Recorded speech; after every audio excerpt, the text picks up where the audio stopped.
Hi, ഇന്നൊരു cake ആയിട്ടാണ് വന്നിട്ടുള്ളത്. അപ്പോൾ ഈ കേക്ക് എങ്ങനെ ഉണ്ടാക്കുന്നത് നോക്കിയാലോ? അപ്പോൾ അതേ ഇന്നൊരു ഉടായ്പ് കേക്ക് ഉണ്ടാക്കാൻ പോകുന്നത്. അപ്പോൾ അതിന് നമുക്ക് കുറച്ച് ബ്രെഡ് വേണം. ബ്രെഡ് ഉണ്ട്, പിന്നെ ഷുഗർ സിറപ്പാണ്. ഷുഗർ സിറപ്പിൽ കുറച്ച് പാൽപ്പൊടി ഇട്ടതാണ്. പിന്നെ ഇതാ വിപ്പിംഗ് ക്രീം ഉണ്ട്. ഈ വിപ്പിംഗ് ക്രീം ഉണ്ടല്ലോ, തലേ ദിവസം അച്ഛൻ മക്കൾക്ക് കേക്ക് കൊണ്ടുവന്നായിരുന്നു കേട്ടോ. അപ്പോൾ ആ കേക്കിൽ നല്ല ക്രീം ഉണ്ടായിരുന്നേ. ഈ ക്രീം കൂടുതലുള്ളതൊന്നും മക്കൾക്ക് അധികം ഇഷ്ടമല്ല. അപ്പോൾ അതുകൊണ്ട് തന്നെ നല്ല ക്രീം ഉണ്ടായതുകൊണ്ട് കുറച്ച് ക്രീം ഞാൻ എടുത്ത് വെച്ചതാണ്. ഇതുപോലെ ഒരു ഉടായ്പ് കേക്ക് ഉണ്ടാക്കാമെന്ന് കരുതി. പിന്നെ ഇതാ നമ്മൾ കേക്കിൻ്റെ ബോർഡ് വെച്ചു. അത് തെന്നി പോകാതിരിക്കാൻ കുറച്ച് വിപ്പിംഗ് ക്രീം വെച്ചിട്ട് ഇതുപോലെ ബ്രെഡ് ഒന്ന് സെറ്റ് ചെയ്ത് ഒഴിച്ചു കൊടുക്കുന്നുണ്ട്. ഇനി അതിൻ്റെ മുകളിൽ കുറച്ച് ഷുഗർ സിറപ്പ് ഒഴിച്ചു കൊടുക്കുന്നുണ്ട്. എന്നിട്ട് പിന്നെ കുറച്ച് ക്രീമൊക്കെ തേച്ച് കൊടുക്കുന്നുണ്ട്.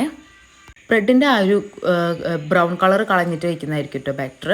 ആദ്യത്തെ ഞാൻ അങ്ങനെ വെച്ചെങ്കിലും പിന്നത്തേലൊക്കെ ഞാൻ ബ്രൗൺ കളർ കളഞ്ഞിട്ടുണ്ടായിരുന്നേ. ഇവിടെ ഉണ്ടല്ലോ, കുട്ടികളെ പിറന്നാളിനൊക്കെ കേക്ക് വാങ്ങിക്കുമ്പോൾ ക്രീം കൂടുതലുള്ള കേക്ക് ഉണ്ടെങ്കിൽ ഞാൻ ഇതുപോലെ ആട്ടോ ചെയ്യാറ്. ക്രീം എടുത്ത് വെച്ചിട്ട് ഇതുപോലെ ബ്രെഡ് വാങ്ങിച്ചിട്ട് ഉടായ്പ് കേക്ക് ഉണ്ടാക്കും കേട്ടോ. ഞാനിവിടെ 4 ലെയർ ബ്രെഡാണ് വെച്ചത് കേട്ടോ. മൊത്തം 12 ബ്രെഡ് എനിക്ക് വേണ്ടി വന്നു. ചിലർക്ക് ഈ കേക്ക് കഴിക്കുമ്പോൾ ക്രീം കൂടുതലുള്ള ഇഷ്ടാവില്ലല്ലോ. അപ്പം അങ്ങനെയുള്ളവരൊക്കെ ഇങ്ങനത്തെ ഉടായ്പ് പണി ചെയ്യുന്നത് നല്ലതായിരിക്കും കേട്ടോ. എനിക്കതുപോലെ കേട്ടോ, ക്രീം കൂടുതലുള്ള കേക്കൊന്നും ഇഷ്ടമല്ല. പിന്നെ ഇതാ നോസിൽ ഉണ്ടായിരുന്നു ഇവിടെ പൈപ്പിംഗ് ബാഗും. അപ്പോൾ ഒരു ഭംഗി കാണാനൊരു ചുരുക്കുണ്ടായിക്കോട്ടെ എന്ന് വിചാരിച്ചിട്ട് ഞാൻ നോസിൽ പൈപ്പിംഗ് ബാഗിൽ കുറച്ച് ക്രീം ആക്കിയിട്ട് ഇതുപോലെ ഡിസൈൻ പോലെ ചെയ്യുന്നുണ്ട്. പിന്നെ ഒരു ചെറിയ ഡയറി മിൽക്കും പൊടിച്ചിട്ട് കൊടുക്കുന്നുണ്ടേ. അപ്പോൾ ഇതുപോലെ ഇനി കേക്കൊക്കെ വാങ്ങിക്കുകയാണെങ്കിൽ ക്രീം സെപ്പറേറ്റ് എടുത്ത് വയ്ക്കുക. ഒരുപാട് ക്രീം ഉള്ളതാണെങ്കിൽ ക്രീം എടുത്ത് വെച്ചിട്ട് ഇതുപോലെ ബ്രെഡൊക്കെ വാങ്ങിച്ച് ഇതുപോലെ തേച്ച് നമുക്ക് പിള്ളേരെ പറ്റിക്കാം കേട്ടോ.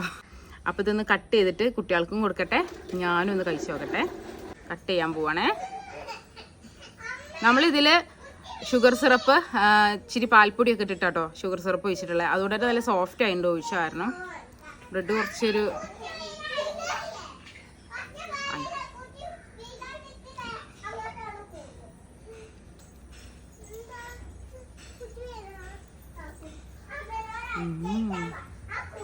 ബ്രെഡാന്ന് പറയില്ല കേട്ടോ, അടിപൊളിയാണ് ശരിക്ക് കേക്ക്. അടിപൊളിയുണ്ട്. ഇനി പിള്ളേർക്ക് കൊടുത്തു നോക്കാം. ഏയ് കേക്ക് കേക്ക് എങ്ങനെയുണ്ട്? ഇത് ക്യാമറയ്ക്ക് നോക്കിയിട്ട് പറ. അമ്മോ, എന്റെ ദൈവം, അങ്ങനെ വെക്കില്ല മോളെ. പതുക്കെ കഴിക്കി, ചങ്കിലിരിക്കൂലേ? എങ്ങനെയുണ്ട്? പതുക്കെ കഴിക്കി. എങ്ങനെയുണ്ടെന്ന് പറ ക്യാമറയ്ക്ക് നോക്കിയിട്ട്. സൂപ്പറാ. അപ്പൊ ഇതാ നമ്മുടെ ക്യാമറാമാൻ അദ്രിക്കുട്ടൻ കഴിച്ചിട്ട് എങ്ങനെയുണ്ട് എന്ന് പറ. എങ്ങനെയുണ്ട്? അടിപൊളി. ശരിക്കും കേക്ക് ബ്രെഡാന്ന് പറയില്ലല്ലോ.